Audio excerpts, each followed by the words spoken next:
let's look at the concept of media selection. What do we put online? You might say, well, you could put your lecture online. That's true. But maybe you want to chop that up and kind of reevaluate it and analyze it and figure out at a greater level of granularity what you want to put online or not. Okay? So now this is actually from, so going way back for me, I used to get this question a lot, what can you put online? And so I made a checklist many years ago. And so this is borrowed from some of that. But some of this may still relate to you. It's interesting. What is your name? Elaine. Elaine talked about a tool, expensive or rare equipment, right? You have to go in person to do it, right? Facilities. Some of these don't all, relate. Availability. These do, I would say, okay? So some of the things that might help you decide, do I want to do this thing? Imagine all your content that you have in a course. Some of it is really content. Some of it is the way you like to teach it, special activities you like to do. So either one, the content by itself or the activity you like to do. Should you put it online or not? So one consideration is need for group interaction. This is a big one. Need for reflection. Does the student need to have time to work through something? Okay. Use of visuals or moving media, well, that could be done in the class or online, obviously, either one. All right? And this, the media thing, too, gets into, it's so interesting, Elaine, right, said they videotaped the simulator. So now they've made it available online. So you can be very clever, that is clever, of creating media to make things online. Okay? We're recording this session today, obviously. It won't be the same, as being there. And then diverse population. This is really a great thing to consider is if you have a heterogeneous population, you can bring other people up to speed in different topic areas with the asynchronous component, whether it's your online lectures, readings, and so forth. You're nodding your heads, yeah. Because one of the huge problems of face-to-face training in courses is you got everyone in the room at the same time, and what if they're at different levels? Okay. And here's another thing to consider is types of interactions. Student to instructor, one-to-one or one-to-many. And think too, you guys, some of you have big classes. So far at APU, I've taught online. I have not had some of the big classes. So I'm very sympathetic to the idea of efficiency. And I think doing things for the sake of efficiency is very valid.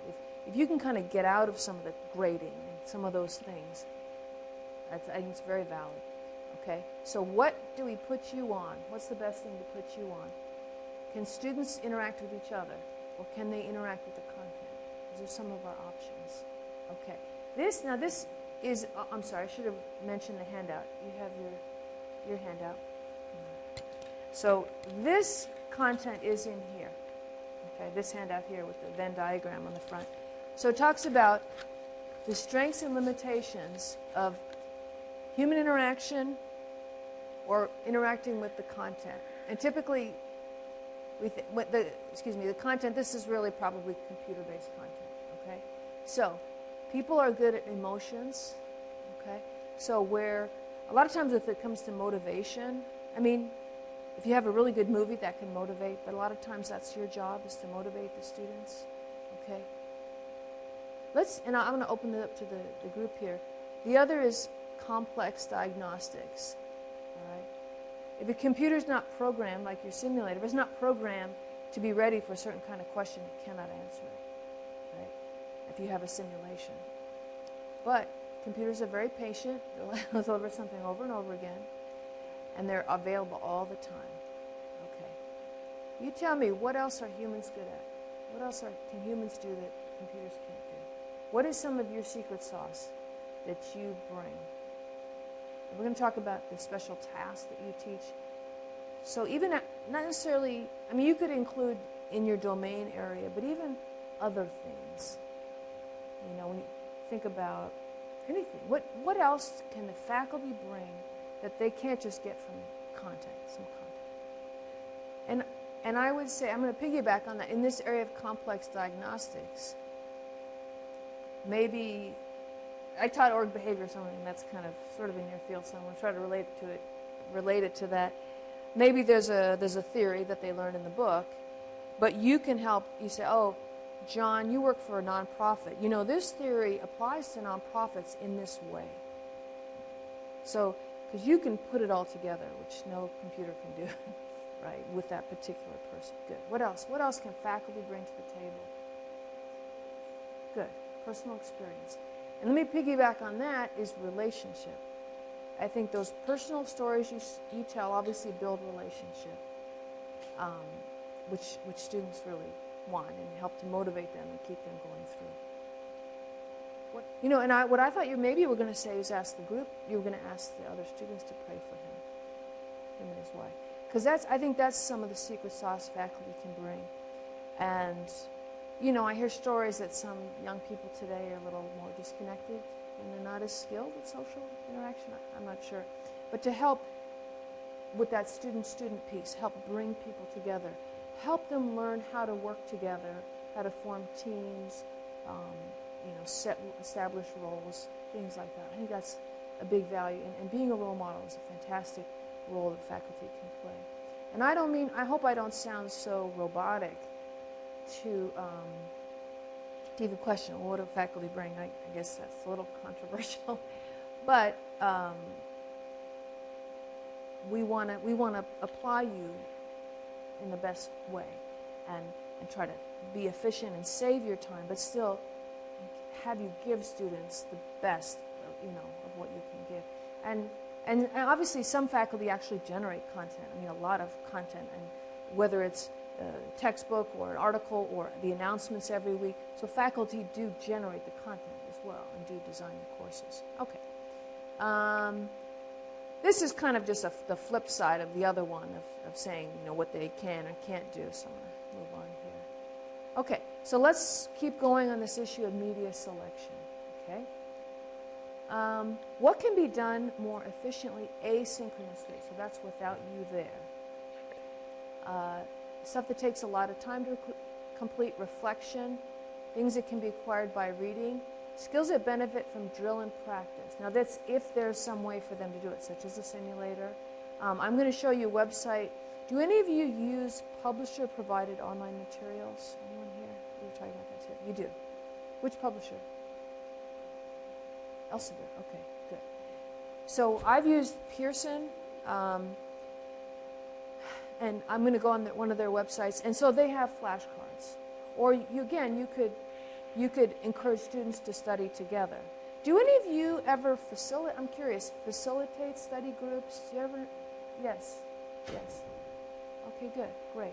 So kind of help them help each other, because they're such a great resource for each other, obviously. Okay, and obviously computer-related skills. Okay, let's keep going here.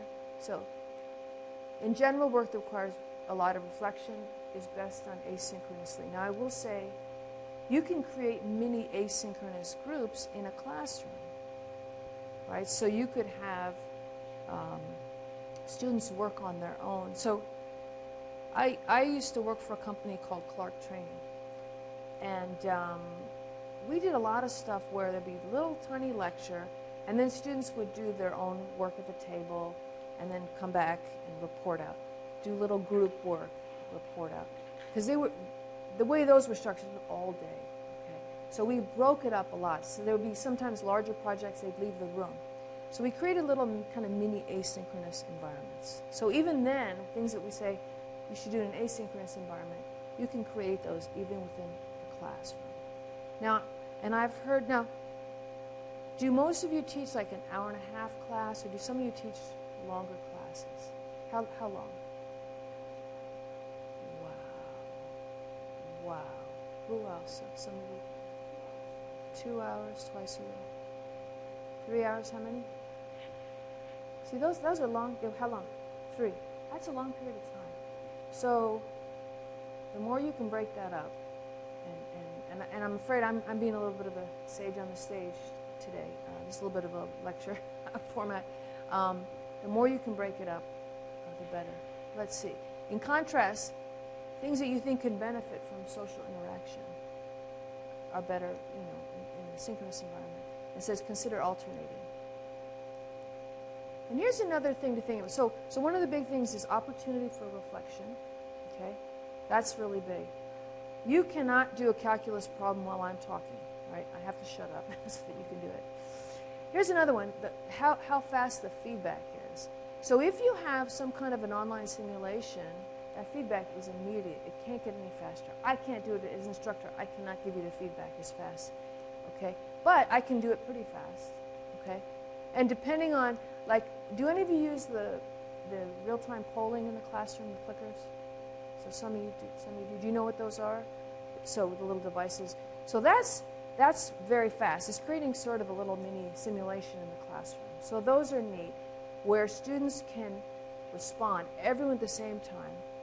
So it's more democratic, right? Not just the one person raising their hand, more democratic, and can give immediate feedback, right? I can see their answers and I can respond. Okay? The asynchronous online is the slowest feedback. Okay?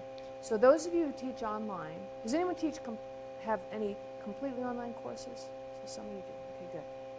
Do you tell students, I will give you feedback within X number of days or hours or anything like that? What do you typically say? What's a good 2 days? 24 hours,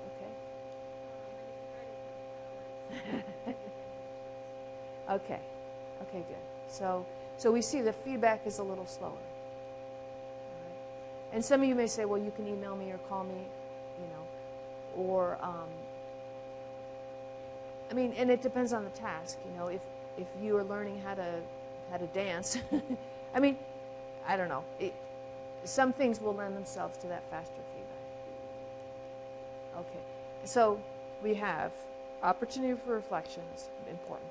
Feedback is very important. The other thing that's really important is the key task you're trying to teach. So you all write learning objectives or learning outcomes for your courses. They're in your idea forms, out of that. So those things that you really want students to be able to do when they leave the class. Okay? So we can think of an objective really as a task. This is kind of a corporate word, task, but it's the thing that you want them to be able to do. So I think if you really focus on that and try to analyze, where do I need to see them doing it? Do I need to give them feedback right then in the class? And some tasks are very complex, so there's little mini tasks that lead up to it. And you might say, well, this part of it they can do on their own. That's fine, the preparation. But this part I want to see and give them immediate feedback. So that's a big consideration. It's really the thing you're teaching. And do I need to be there to see them and give them feedback, or can their colleagues give them feedback, their other students give them feedback, and so forth. So this says, does it require expert review? Do I need to see it? Or if it's a written task, I am going to give them my expert review, but it's on the product. It's not on them, real time doing it. It's on the product of their work. So do some of you have, when students create something, I mean, most people, assign papers, which is a kind of a product that you can analyze later. Do any of you have tasks that you want students to do that you have to see them do it? Nursing, yes. What is your field? Great. What's your name? Jeff. Hi there. Public communication. So what's kind of a thing you want to see them do? Speeches. Good. Now, how would you feel? Let's keep going. How would you feel about having them videotaping their speeches and then you watch it? And yet, I bet. So